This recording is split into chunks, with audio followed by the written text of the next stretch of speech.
दोस्तों, अवैध संबंधों के चलते ना जाने कितने ही ऐसे मामले सामने आते हैं जहां पर यानी कि एक व्यक्ति अपनी जान तक खो देता है। उसको उसकी पत्नी द्वारा, जिसको वह अपनी धर्मपत्नी बनाकर लाया है, वही धर्मपत्नी जिसके साथ 7 फेरे लिए हैं, वही धर्मपत्नी जिसके साथ 7 जन्म 7 जीने मरने की कस्में खाई हैं, वही पत्नी अब उस आदमी के साथ ऐसा कुछ कर देती है कि वह आदमी सोच भी नहीं पाता है। और सभी लोग जब उस पूरे मामले को जानते हैं तो दांतों तले उंगली दबा लेते हैं। आखिर ये पत्नियां इन पतियों के पीछे क्यों पड़ रही हैं और क्यों पति भी अपनी पत्नियों के साथ ऐसा काम कर देते हैं। दोस्तों, मेरठ का मुस्कान कांड जब से सामने आया तब से ये मामले रुकने का नाम ही नहीं ले रहे हैं। यानी कि कभी कोई शादी के 15 दिन बाद वो औरैया कांड, दोस्तों वह रूबी वाला कांड, बालक बच्चे होने के बावजूद भी यानी कि आदमी वही अवैध संबंधों को कायम रखने के लिए अपने जो पति है, जो कि उनका सारे खर्चे उठाता है, उनको बड़े ही प्यार से पालता है, रखता है, और वो महिलाएं उन्हीं पतियों की जान की प्यासी बन जाती हैं। आखिर ये मामले क्यों सामने आते हैं?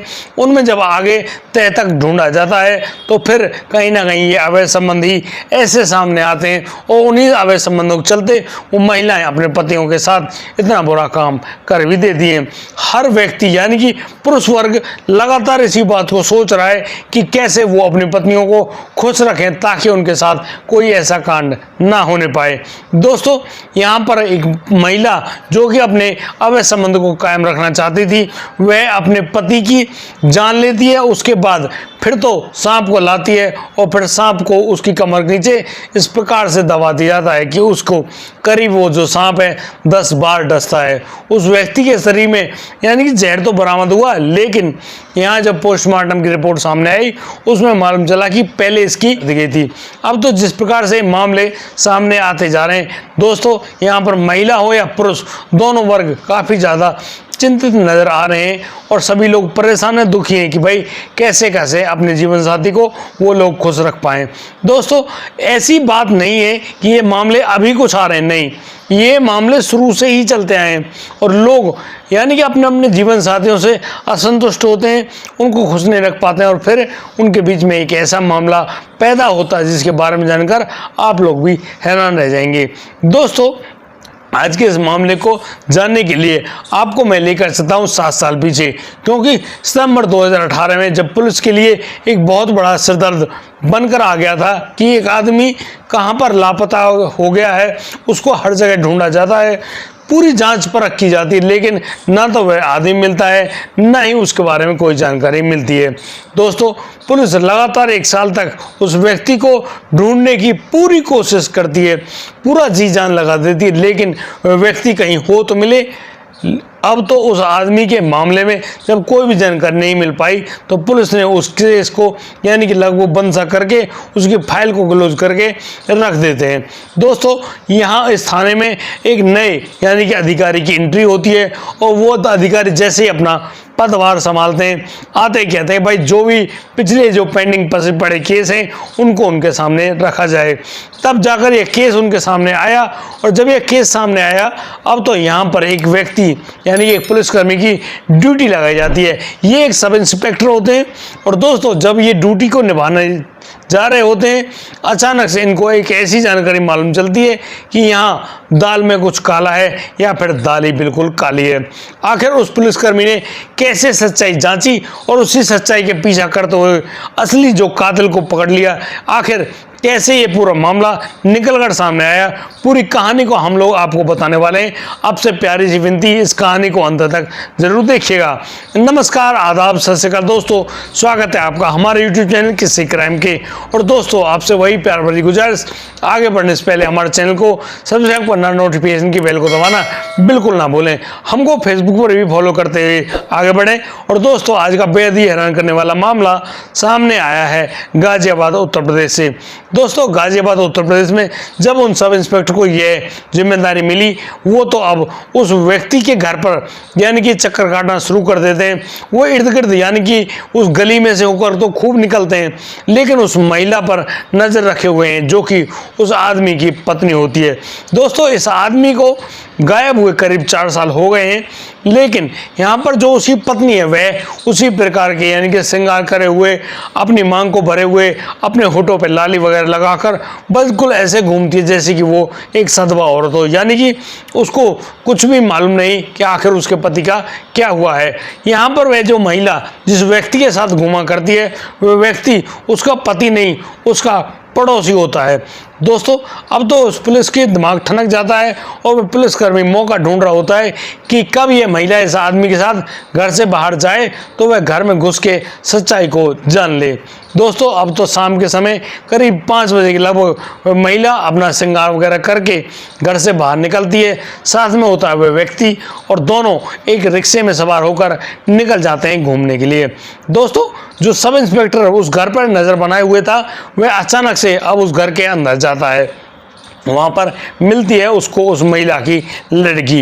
वह लड़की पहले तो उस व्यक्ति को देखकर डर जाती है, लेकिन वह पुलिसकर्मी अपने आई कार्ड वगैरह सब कुछ दिखाता है उस लड़की को, समझाता देखो वह पुलिस है और यहाँ पर तुम्हारी मदद करने के लिए आई है।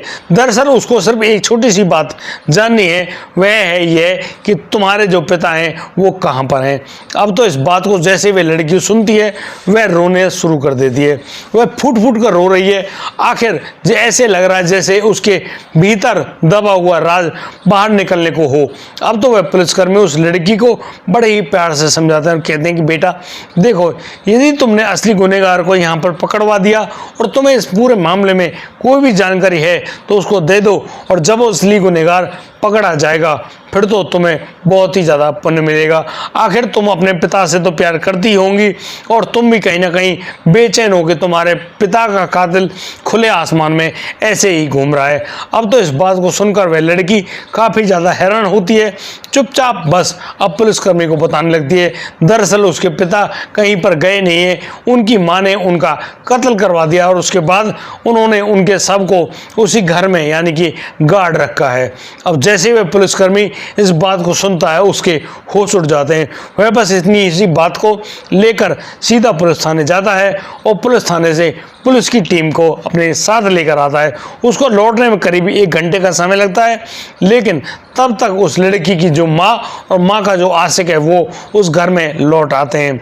अब तो वहाँ पर पुलिस की टीम बिल्कुल पहुँचती है और 3 गाड़ियाँ जब वहाँ पहुँची हैं अचानक उस घर को कब्जे में ले लिया जाता है, और जैसे वो लोग घर में एंट्री करते हैं वह महिला उल्टा उन पुलिसकर्मियों पर भड़क उठती है और पूछ बैठती है तुम लोग यहाँ पर क्या कर रहे हो।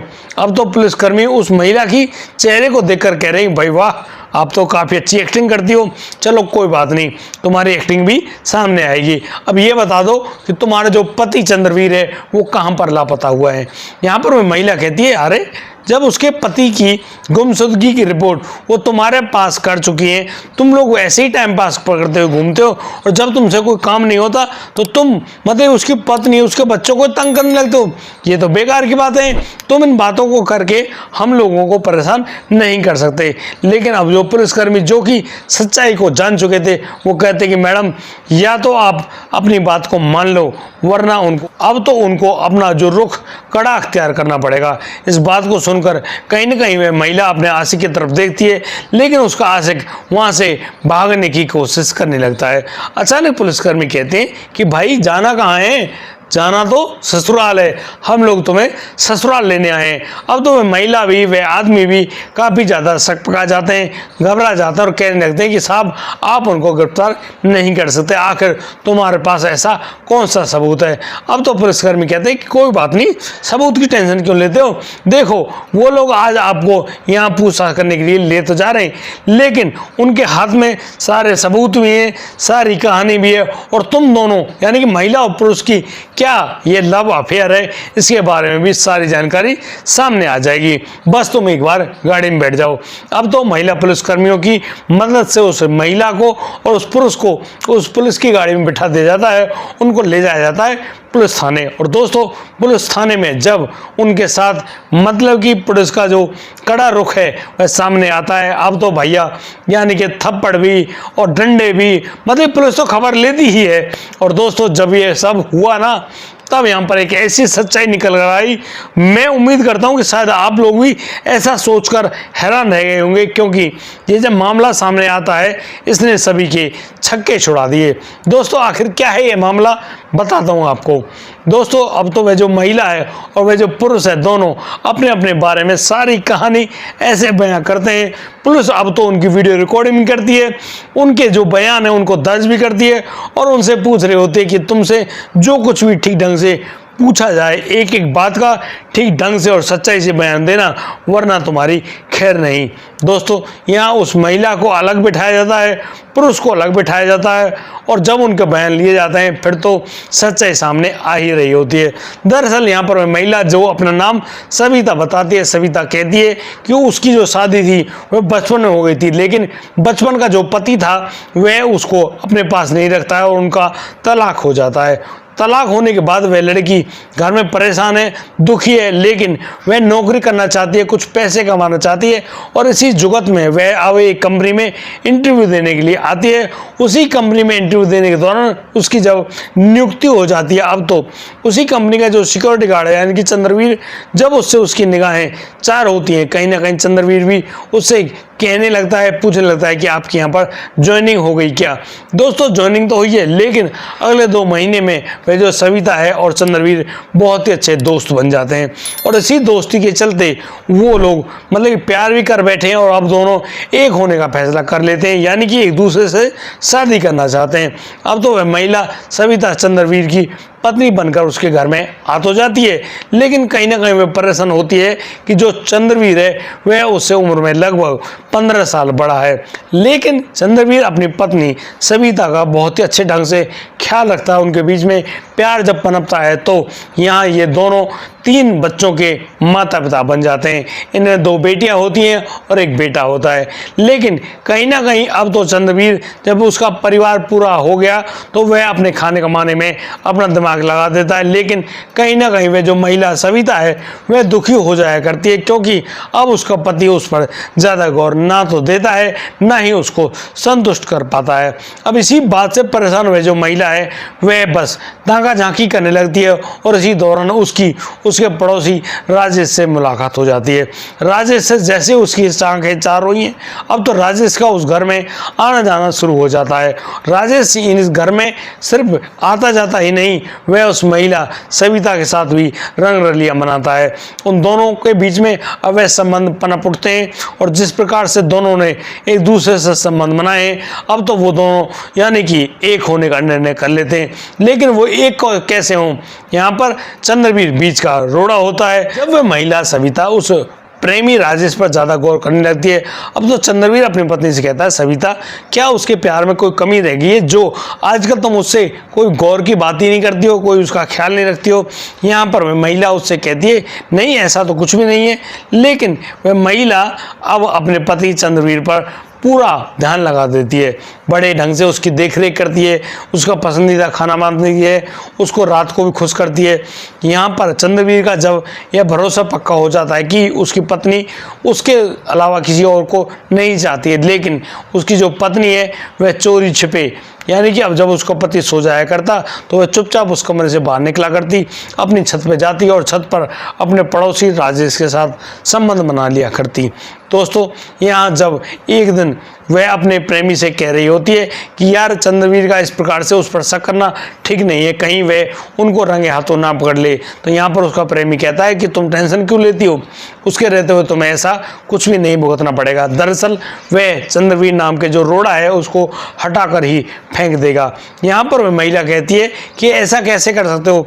वह कहता है कि मैं इसकी जान ले लूँगा, तुम बस टेंशन मत लो।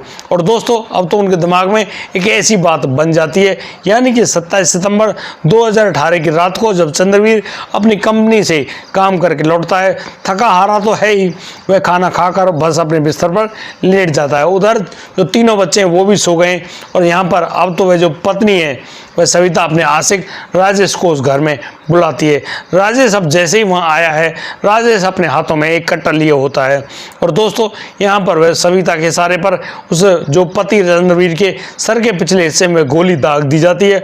और दोस्तों जैसे ही वहाँ पर खून के छींटे बिखर पड़े हैं, अब तो वह सविता सभी खूनों को जो धब्बे हैं उनको साफ करती है और उस आदमी के सर को नीचे लटका देती है और उस सर के नीचे लगा देती है एक बाल्टी को, और करीब 2 घंटे तक उस आदमी के शरीर से लगातार खून रिसता रहता है। यहाँ पर एक पत्नी अपने पति की जान तो ले लेती है, लेकिन वो लोग अब सोच रहे हैं कि भाई इसके शरीर को कैसे ठिकाना लगाया जाए। यदि यह शरीर ऐसे पुलिस को या किसी को भी बरामद होता है तो फिर तो मामला बिगड़ ही जाएगा।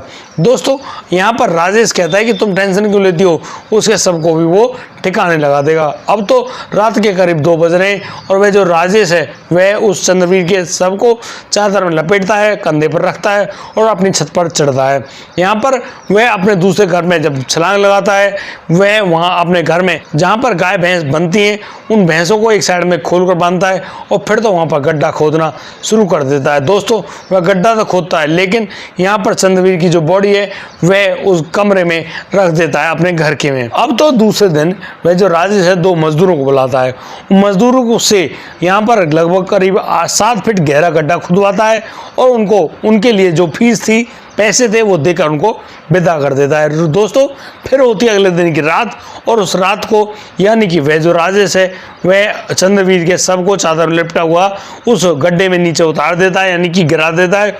ऊपर से उसमें बहुत सारी चीज़ें भी डालता है। वह जाता है अपनी प्रेमिका सविता के घर में और वहाँ से जो खून से भरी हुई बाल्टी है उसको उठाकर लाता है और दोस्तों उस बाल्टी को भी उस गड्ढे में गिरा दिया जाता है। और अब तो उस गड्ढे को मिट्टी, जो ईंट पत्थर के टुकड़े हैं, उनसे हटा दिया जाता है। दोस्तों, उधर चंद्रवीर के जो बच्चे हैं वो उसकी माँ से पूछ रहे होते हैं कि उनका पिता कहाँ पर गए हैं। यहाँ पर वह जो महिला है वह कहती है कि बेटा कहीं पर गए होंगे, वो बताकर थोड़े ही जाते हैं, अब वे कहीं गए हैं तो बस गए हैं, उनको जाने दो, कोई टेंशन नहीं है, आ जाएंगे। अब तो जब वह अपने जेठ के पास फ़ोन करती है, उनको बताती है कि उनका पति उस घर से तो गया है लेकिन वह वापस नहीं लौटा है, आप लोग यहाँ आ जाइए और उनके पति को ढूंढने की कोशिश कीजिए। यहाँ पर अब सविता का जो जेठ है भैरव सिंह वह भी आता है और अपने भाई की गुमशुदगी की रिपोर्ट भी लिखा कर जाता है। अब तो वह अपने घर जाता है, लेकिन यानी कि लगभग 1 महीना ही बीता था, यानी कि उस व्यक्ति भैरव सिंह की भी हत्या कर दी जाती है। अब तो पुलिस बहुत ही ज़्यादा परेशान हो गई, क्योंकि भाई जो आदमी लापता है वह तो गया ही, यहाँ पर उसके बड़ा भाई भैरव सिंह की भी हत्या कर दी। अब पुलिस काफ़ी ज़्यादा परेशान है, लेकिन ना तो कोई पुख्ता सबूत मिलते हैं, ना ही कोई जानकारी मिलती है। पुलिस चुपचाप उस मामले को दबा कर तो बैठ जाती है, लेकिन अब तो राजेश और राजेश की प्रेमिका सविता बस गुलछर्रे उड़ाया करती है। और यहाँ पर सविता अपने छोटे बच्चों के आगे भी बिल्कुल भी शर्माती नहीं है और उनके सामने ही अपने प्रेमी के संग उन्हीं रंगरलियाओं को मनाया करती है। अब तो वह जो राजेश है, राजेश को शक होता है कहीं उसके घर में आके कोई खोद ना दे। वह अब यहाँ पर एक पक्का फर्श करवाता है। उसके बाद फर्श करवाने के बाद वह अपने उस घर में यानी कि कमरा सा बनवाता है और उस कमरे को बनवाने के बाद बाहर का लॉक लगा देता है। और दोस्तों, इसी कमरे के अंदर एक बेड भी होता है। उसी बेड पर यानी कि वो जो पत्नी है अपने पति की लाश जो उनकी अंदर गड़ी हुई है उसके ऊपर बेड पर अपने प्रेमी के साथ रंग रलियां मनाया करती है। दोस्तों, जिस प्रकार से यहाँ पर ये पूरा काम हो रहा है, अब तो वह जो राजेश है वह इस घर को ही बदलने की जुगत में होता है। वह अब दूसरी जगह एक घर ले लेता है और वहाँ पर रहने लगता है और अक्सर सविता को भी उसी घर में बुलाया करता है। दोस्तों, यहाँ पर यह जो पूरा मामला है, इस पूरे मामले को वह जो लड़की है वह लड़की देख रही होती है, जिसकी उस समय उम्र होती है 12 साल। और जब इस लड़की ने पुलिस वालों को खबर दी उस समय इस लड़की की उम्र होती है मात्र 16 साल। ये लड़की सारी बात बताती है पुलिसकर्मियों को। अब तो पुलिसकर्मी उस महिला और राजेश की निशानदेही पर उनके घर में आते हैं। उस कमरे का ताला तोड़ा जाता है, उसका फर्श भी तोड़ा जाता है और वहाँ से करीब 8 फुट की गहराई में जब गड्ढा खोदा जाता है तब जाकर चंद्रवीर का शव बरामद होता है, वह भी बहुत ही बुरी हालत में। दोस्तों, पुलिस अब उस व्यक्ति चंद्रवीर के शव का डीएनए टेस्ट कराती है उस बच्ची के साथ और यहाँ पर पुष्टि हो जाती है कि हाँ, यह सब चंद्रवीर का ही है। दोस्तों, अब तो जिस प्रकार से पुलिस ने इस पूरे मामले का खुलासा किया, यहाँ पर उस चंद्रवीर की हत्या में प्रयुक्त किए गए जो कट्टा है, जो वह बाल्टी जिसमें खून भरा था, वह जो फावड़ा जिससे गड्ढा खोदा गया, सभी कुछ उसी कमरे से बरामद हो जाते हैं। और वह जो महिला है और उस राजेश को, दोनों को गिरफ्तार करने के बाद जब निचली अदालत में पेश किया जाता है तो उनको उम्र कैद की सज़ा सुना दी जाती है। दोस्तों, आज भी उनकी यह सज़ा बरकरार है और वो लोग उम्र कैद की सज़ा, जेल की सलाखों के पीछे काट रहे हैं। दोस्तों, इस पूरे घटनाक्रम को सुनाने को उद्देश्य किसी को परेशान करना नहीं है, किसी का दिल दुखाना नहीं है, लेकिन जिस प्रकार से ये घटनाक्रम सामने आते हैं, कहीं ना कहीं हम लोगों को अच्छी शिक्षा देकर जाते हैं, समझा कर जाते हैं कि भैया इस प्रकार के कोई भी काम घिनौने तरीके से ना करें, किसी भी तरीके से ना करें भाई, करें ही ना। अगर कोई जा रही है ना, उसको बोलो मैं तुम्हारे आगे प्रणाम करता हूँ, बाय बाय, जा खूब जा, जो तेरे मन करे वो कर, नंगा नाचो, कोई टेंशन नहीं भाई। उनसे छुटकारा पाने के लिए ज़्यादा बेहतर यही है कि उनको अपने आप ही छुटकारा दे दो, पूरी आज़ादी सौंप दो, भैया जो तुमसे करना है वो तुम कीजिए। उनको संभालने की, सिखाने की या उनको तमीज़ देने की कोई भी ज़रूरत नहीं है। ये मैं दोनों वर्गों से कह रहा हूँ, महिलाओं से भी और पुरुषों से भी, भैया कोई ज़रूरत नहीं है, क्योंकि ये काम तो शुरू से होते आ रहे हैं। ये 7 साल पुराना मामला है। 2022 में जब इस मामले में उनको सजा हुई तब जाकर वो जेल के अंदर गए, लेकिन इस पूरे हत्याकांड को अंजाम देने के बाद वो तो अपनी रंगरलियां मनाने में उसी प्रकार से व्यस्त है जैसे कि पहले होता था। भैया आजकल इन मामलों के बारे में ज़्यादा विचार ना करते हुए बड़ी शांत जिंदगी जिए। और दोस्तों, कोई भी व्यक्ति कितना ही सादर क्यों ना बनता हो, एक ना एक दिन तो उसको कानून का हत्थे चढ़ जाना ही होता है। यार यहाँ पर दिन देरी हो सकती है लेकिन अंधेरी बिल्कुल नहीं होगी। दोस्तों, आज के लिए सिर्फ इतना ही। अब दीजिए मुझे इजाज़त, मिलता हूँ कल, लाता हूँ एक और नौखा मामला। तब तक के लिए आप बढ़िया रहें, बेहतर रहें, अपना अपने परिवार का बखूबी ख्याल रखते रहें। जय हिंद, जय भारत।